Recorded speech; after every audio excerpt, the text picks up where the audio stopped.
Paddy Fitzpatrick joins me now on Your Sport Swindon. Paddy, we were at the press conference last Friday for your show on April the 8th. WBC World Youth welterweight title involving Ryan Martin, Swindon's very own, and Michael McKinson. Your thoughts on how the press conference went, first and foremost? I thought it went great. I thought it was a good press conference, good turnout, good feedback. Yeah, all positives. And of course you announced the opponent on Friday, Michael McKinson, 10-0 from Portsmouth. Tough lad by all accounts. Your thoughts on him? Well, he's 10-0, isn't he? Ryan is 7-0. He's undefeated. He's got our full attention and full respect, and that's exactly the way we'll treat him, because I think it's the only way to treat him until we've done our job. How much have you seen of him video-wise? You know, you've mentioned before that he's a similar style to Ryan. Yeah, there's quite a bit of video out there on him. He's a southpaw, and he's what you'd expect off a southpaw. He can be awkward when he wants to be, but he can be aggressive too when he wants to be. He'll come out and start quick sometimes. So you've got to be ready to make adjustments, but you've got to be ready to do that regardless of who you're fighting. But he is, this is a good fight. It's two undefeated men willing to take a chance in order to be able to move forward with their careers. So usually you don't see guys 10-0 and 7-0 fighting each other. Usually they're avoiding each other until it comes to to what they'd perceive either something really big. But the WBC Youth World title, we didn't give it that label, WBC did. WBC is the biggest belt, and it's the Youth World title. So that's the reason they're facing each other. And Michael's nicknamed The Problem, I believe. Is he going to be a problem for Ryan on the night? It's a 50-50 fight. That's what it is, and that's why the public have got behind it so quickly. We've took bookings of over 200 tickets already, and the tickets aren't released until Friday. I got a call today saying they should be ready actually tomorrow, Thursday. But that's why it's getting so much attention. It is a 50-50 fight. It's not somebody with a losing record. It's not somebody who's 5 wins and 10 losses, 12 losses. This is 10-0. So he's not coming up here, is he, to fill in? He's coming up here because he believes he has the beating of Ryan. We've got this fight with him because we believe we have the beating of him. And what it's for is worth taking the risk. The winner of this moves forward quite a few paces. You mentioned that both guys are undefeated. They're both putting their undefeated records on the line. In terms of the fight itself and their careers, I know they're young men, so that they've hopefully both got successful careers ahead of them. But can either man really afford to lose this fight? Yeah, I never buy into that. If he loses this, where does he go? Never buy into that. What is it? You lose, you group, and you go again. The further on you are in your career, yeah, you lose, you get knocked back a bit further. But no, so long as this is a good fight, even the man that doesn't win in this fight is still going to move forward. So I don't buy into that. Kenny, is he going to struggle to come back? What's he going to do? He's just going to go back and train and correct mistakes and go again. Michael, that is. Well, yeah, that's just, you're confident. Your man's got all the skills to outbox an opponent who sounds like he's going to be a tricky southpaw, and orthodox boxers often find southpaw opponents tricky. So your training obviously all be geared up to dealing with a southpaw. Listen, Michael is a good fighter. Michael can go southpaw and he can go orthodox. So can Ryan. Both men are undefeated. Both men are classy dudes. They're 100% confident in their ability to beat Ryan. We're 100% confident in Ryan's ability to beat Michael. We've got a lot in common.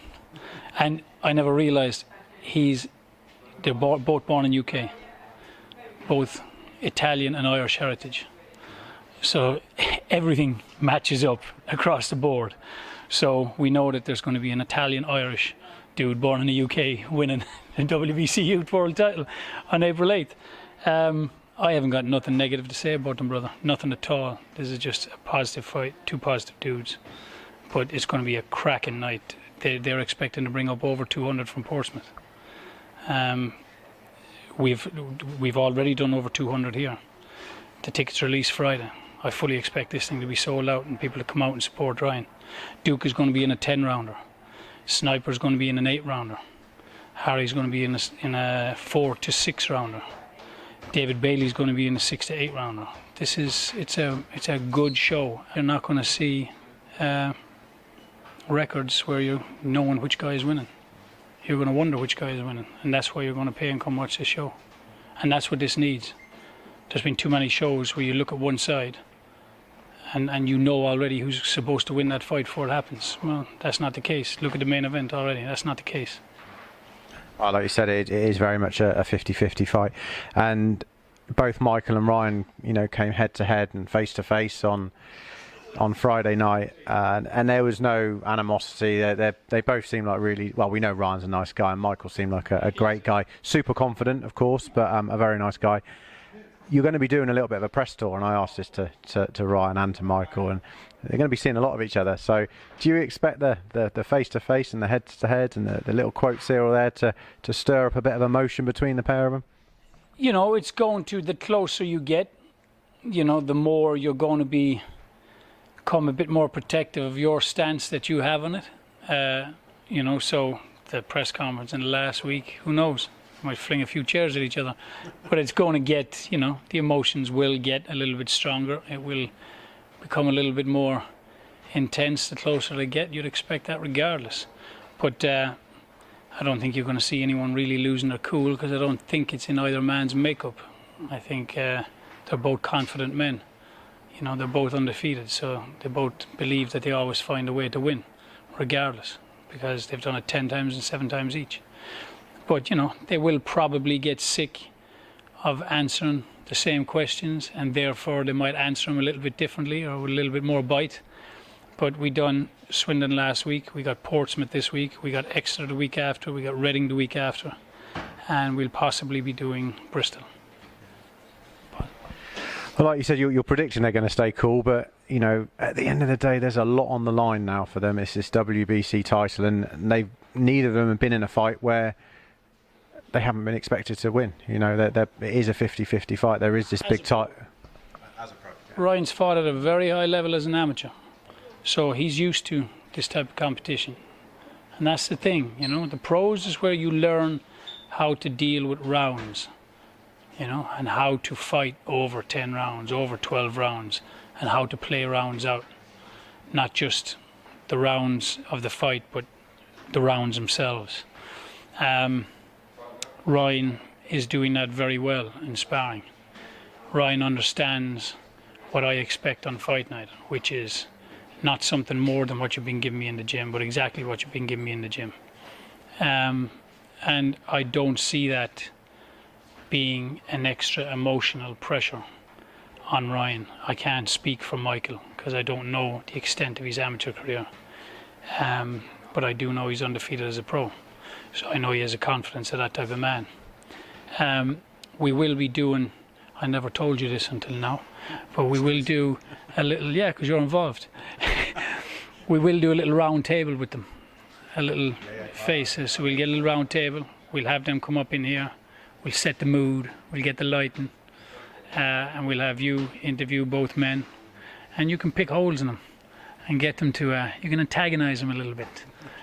We can have some small little Wendy chairs and tables, and they can flick them at each other and create a bit of emotion. But we will be doing that probably the week after the press tour. So when they've already answered the questions enough times, and then you can stick it to them again. And we'll see, does either man give a little crack or a little break. But I'm excited. Ryan's excited. That gets me excited. Ryan is excited. He's chomping at the bit. He's buzzing every day he comes to the gym. Any coach is going to be excited when he sees his fighter in that much of a buzz getting ready for a fight. Michael and his dad, they're excited about it. They've been extremely easy to deal with. They want this fight too. There wasn't no ifs, ands, buts. It was like, how much, when, okay, we take it. That was it. That was it. Simple as that. So they're up for it. So both camps are up for it. Both camps are undefeated. Both camps are someone's walking away with a loss. Someone's walking away with the youth world title. You said before that victory for whichever man leads them on to bigger and better things, but just exactly what does it do for the person that wins? What does it lead them on to? What would be, in your situation with Ryan, if he wins, what would your plans be with Ryan after that? Couple of defences of it, and that'll move him on further. And then if the British route is still busy at that stage, which I believe it to be, because there's a lot of men lining up for that. There's been 2 eliminators fought, a final eliminator fought. John O'Donnell is fighting for the English soon. There's a lot of people in line there. There's the European route, a couple of defences, and looking for that. And that might, to some people listening to this, think, why are you going to go for a world title and then a European? Some people who might not understand it. But this is the WBC Youth World title for guys under the age of 24. It's been held like the men's, like Canelo, Timothy Bradley, Garcia. It's been held by excellent men who've gone on to win the Open full world title. So to go to European after this isn't a step backwards at all. It's another belt and something else that moves them up further and further towards that full open world title. Winning this, I think, gets you into the top 30 or 40 in the world open world rankings, but that's of no interest to us right now, none at all. We're still serving an apprenticeship here. But Ryan is a world-class fighter. That's my belief on him.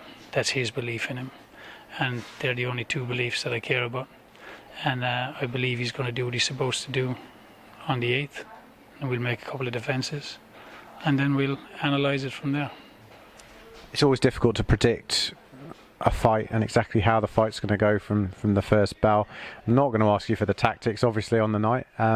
But how do you think this fight will play out? What sort of possibilities are there? Is there going to come a stage in the fight when both guys just going to let their hands go, or is it going to be a very... That will come down. That will come down, because that's going to come down.